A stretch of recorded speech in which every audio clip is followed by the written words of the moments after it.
क्या आप भी अपने बिजनेस में ग्रोथ चाहते हैं? क्या आप भी अपने बिजनेस की सेल्स बढ़ाना चाहते हैं? इस वीडियो में आज आपको बताएंगे कि मार्केटिंग रिसर्च कैसे करते हैं, बड़े बिजनेस में कौन सी स्ट्रेटेजी यूज की जाती है। हम आज देखेंगे कि जुड़े कौन सी मार्केटिंग स्ट्रेटेजी यूज करता है और जुड़े की इतनी तेजी से बिजनेस की ग्रोथ कैसी हुई। जुड़े ने अपने अनोखे प्राइस मॉडल के द्वारा भारतीय फैशन बाजार में अपनी प्रभावी पोस्ट स्थापित की है और एक नई रिटेल रेडीमेड कपड़े का बिजनेस कैसे किया जाए इसकी एक झलक हमें दे दी है। लेकिन क्या है जुड़ियो का रहस्य? कैसे यह भारतीय फैशन बाजार को अपने और आकर्षित करने में सफल हुआ है? जुड़ी ने एक अनोखी डिस्ट्रीब्यूटिव प्राइसिंग मॉडल अपनाया है जो इस बिजनेस आइडिया को अन्य ब्रांडों से अलग बनाता है। पर सबसे पहले जानते हैं टेक्सटाइल और अपैरल मार्केट को। जब बात टेक्सटाइल और अपैरल प्रोडक्ट की आती है तो भारत दुनिया का तीसरा सबसे बड़ा टेक्सटाइल और अपैरल प्रोडक्ट एक्सपोर्टर है। यानी आज की डेट में भारत दुनिया भर में अपना कपड़ा बेचता है। हालांकि भारत को बाहर भी कपड़ा बेचने की ज़रूरत नहीं है क्योंकि ज़्यादा से ज़्यादा माल की सप्लाई भारत के कस्टमर ही कर देते हैं। भारत के कपड़ा मार्केट देश की जीडीपी में 2% से भी ज़्यादा कंट्रीब्यूट करता है और ऐसा माना जाता है कि आने वाले सालों में यह मार्केट देश की जीडीपी में और ज़्यादा कंट्रीब्यूट कर सकता है। यूनाइटेड स्टेट ऑफ अमेरिका की कपड़ा मार्केट दुनिया की सबसे ज़्यादा रेवेन्यू जनरेट करती है। दूसरे नंबर पर आता है चाइना जो अपैरल मार्केट में सबसे ज़्यादा रेवेन्यू जनरेट करता है।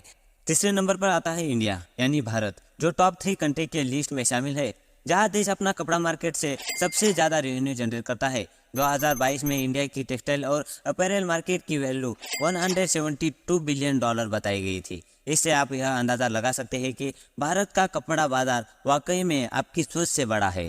कपड़े का बिजनेस लोकप्रिय इसीलिए है क्योंकि यह 12 महीने चलने वाला बिजनेस है। पर फिर भी कुछ भय के कारण यदि आप इसे शुरू करने में हिचकिचा रहे हैं तो एक झलक डालते हैं अपैरल और टेक्सटाइल सेक्टर में अपनी जगह बना रही एक अनोखी कंपनी जुड़ियो पर। आसान भाषा में अगर बात करें तो जुड़े एक फैशन ब्रांड है जिसे 2016 में लॉन्च किया गया था। इस ब्रांड को टाटा ग्रुप द्वारा बनाया गया था जिसकी देखरेख और ऑपरेशन का कार्य ट्रेंड लिमिटेड कंपनी संभालती थी। यह ब्रांड कपड़ों के अलावा जूते, चप्पल और कई सारी फैशन एक्सेसरी बेचती है। पर ब्रांड की यूएसपी यानी यूनिक सेलिंग प्रोपोजिशन है जुड़े के प्रोडक्ट का कम दाम। दरअसल जुड़े का कम दाम बेहतरीन क्वालिटी के रेडीमेड कपड़े का बिजनेस करता है। अब आप कहेंगे कि इसमें क्या खास बात है?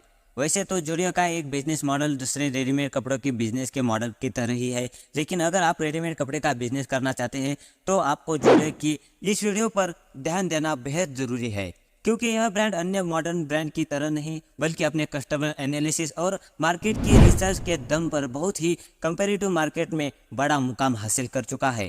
जुड़ियो की शुरुआत 2016 में हुई थी और पहले ही साल में 103 करोड़ की सेल की थी। सिर्फ 7 सालों के अंदर कंपनी अपनी सालाना सेल्स 103 करोड़ से लेकर 3200 करोड़ तक ले जा चुकी है। हैरानी की बात है कि कंपनी ने एक भी रुपया टीवी एडवर्टाइजमेंट और सेलिब्रिटी एडवर्टाइजमेंट में इन्वेस्ट नहीं किया। कंपनी के पास आज 400 से भी ज़्यादा स्टोर है जो पूरे भारत में फैले हुए हैं। इन सब चीज़ों को देखकर लगता है कि जुड़ियो ने भारत के कपड़ा बाजार में एक बहुत ही मजबूत पकड़ बना ली है।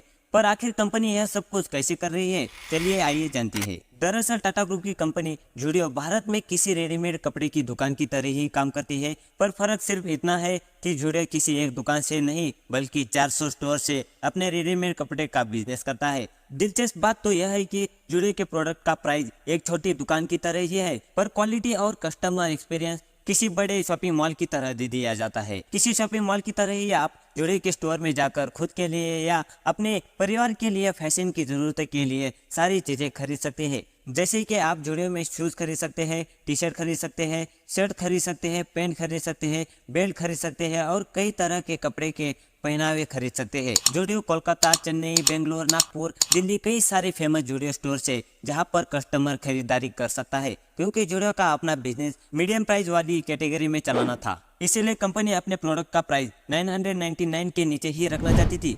पर दूसरी तरफ कंपनी ये भी चाहती थी कि कस्टमर को हाई क्वालिटी प्रोडक्ट दिया जाए, पर समस्या ये थी कि इसे कंपनी का प्रोडक्ट मार्जिन काफ़ी कम हो सकता था और यहाँ पर कंपनी के पास सिर्फ 2 ऑप्शन थे।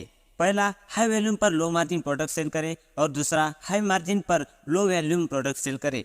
अगर कंपनी हाई मार्जिन पर प्रोडक्ट बेचती तो इसे उसके प्रोडक्ट का प्राइस 1000 से ऊपर चला जाता जो कंपनी की यूएसपी के लिए खतरा था। इसीलिए कंपनी के पास सिर्फ एक ही ऑप्शन बचा था, हाई वैल्यूम सेल करे और लो मार्जिन से अपना प्रॉफिट निकाले, जिसके लिए कंपनी ने सीधे मैन्युफैक्चरर से अपना लिंक बनाया। कंपनी आज भी बड़ी मात्रा में अपना प्रोडक्ट सीधे मैन्युफैक्चरर से बनवाती है और अपने स्टोर पर बेचती है। पर बिना कस्टमर के तो कोई भी दुकान नहीं चल सकती। पर आप यकीन नहीं करोगे कि जुडियो के स्टोर हमेशा बने रहते हैं। तो आखिर कंपनी ने ऐसा क्या किया कि जुडियो के स्टोर 12 महीने चलते रहते हैं? चलिए अब इसे जानते हैं। आपने देखा होगा कि जुडियो ने टीवी पर या किसी भी सेलिब्रिटी के साथ अपने ब्रांड के लिए कोई भी एडवर्टाइजमेंट नहीं किए है। लेकिन अगर आप सोशल मीडिया पर वीडियो के बारे में सर्च करेंगे तो आप पाएंगे कि कई सारे सोशल मीडिया इन्फ्लुएंसर या आम पब्लिक अपने सोशल मीडिया अकाउंट से जुडियो के बारे में पोस्ट कर रही है, जिसका फायदा जुडियो शुरू से ही उठा रहा है। दरअसल कंपनी ने अपने कस्टमर पर काफ़ी ज़्यादा रिसर्च की है और जैसे कि हमने कहा कि इसकी कस्टमर की सिर्फ भारत की यूथ पॉपुलेशन ही है जो सोशल मीडिया पर काफ़ी एक्टिव रहती है। कंपनी को मालूम था कि यंग पॉपुलेशन उसके कपड़ों को खरीदकर सोशल मीडिया पर पोस्ट करेंगे और अपने फ्रेंड्स को और फॉलोअर्स के साथ अपने कपड़ों के बारे में बात करेंगे। ऐसा इसलिए क्योंकि बेशक जुडियो एक दाम वाले कपड़े सेल करता है, पर वह अपने कस्टमर को एक लग्जरी शॉपिंग एक्सपीरियंस प्रोवाइड करता है। कस्टमर इससे काफ़ी प्राउड फील करता है, जिसके बारे में वह अपने दोस्तों को भी बताता है। तो सीधे शब्दों में बात करें तो कंपनी की मार्केटिंग वर्ड ऑफ मंथ से हो रही है। जुडियो अपने रेडीमेड कपड़ों का बिजनेस अपने 400 शॉपिंग स्टोर से कर रहा है। कंपनी के बिजनेस मॉडल का नाम है फोको। फोको का मतलब है franchises owner and company operated. Business model के अनुसार फ्रेंचाइजी जुडियो के स्टोर का राइट्स खरीदेगा और अपने खुद के पैसे निवेश करके जुडियो के स्टोर को अपने शहरों में ऑपरेट करेगा। हर एक फ्रेंचाइजी इसमें अपना एक फ्रेंचाइजी मार्जिन सुरक्षित करता है। इन सभी स्टोर्स में कस्टमर बड़ी तादाद में आते हैं क्योंकि हर स्टोर के आगे एनीथिंग अंडर 999 का बोर्ड लगा होता है। तो इस तरह से जुडियो अपना रेडीमेड कपड़ों का बिजनेस चलाता है। आप भी जुडियो से ऐसे ही मार्केटिंग, रिसर्च, प्राइस स्ट्रेटेजी और बिजनेस स्ट्रेटेजी इन वीडियो के माध्यम से सीख सकते हैं और अपने कपड़ों के बिजनेस को 12 महीने चलने वाला बिजनेस बना सकते हैं। ऐसे ही ज्ञान के लिए अपने चैनल को सब्सक्राइब करें। आपका एक लाइक बहुत ज़्यादा मोटिवेशन देता है और उतना करके जाना क्योंकि यह फ्री है। धन्यवाद।